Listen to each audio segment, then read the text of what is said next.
I always think of like you got to put things in perspective, right? And it's like a lot of people do this for their family. So then I always question people when they start going on tilt or they start revenge trading or doing dumb stuff. It's like, well, if it's for your family, then why are you allowing this stuff to happen? But anyway, little word of wisdom.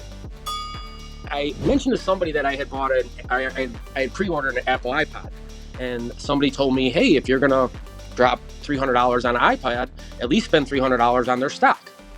So in 2001, I happened to buy some of their stock and basically forgot about it.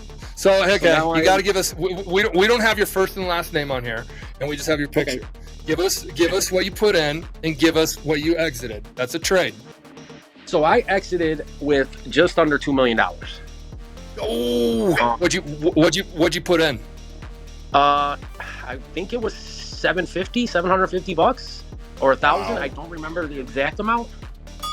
This is what I love about futures, because I came from the FX space, and in an FX firm or a CFD firm, I would have gotten stopped out there for sure with spread. And with futures, I get tagged in or tagged out at my exact price. Mm-hmm. Are you saying that futures are real? Is that what you're trying to say here, Zach? The futures are real. I might be saying futures are real. KV, take us, give us some words of wisdom on the way out here. Wisdom, take the risk. If you win, you'll be happy. If you lose, you will be wise. Wow. Wow. On that, drop the mic. We are out. See you guys in Power Hour. Justin, one last question for you. Can you name the two people you are on screen with? Do you know our names?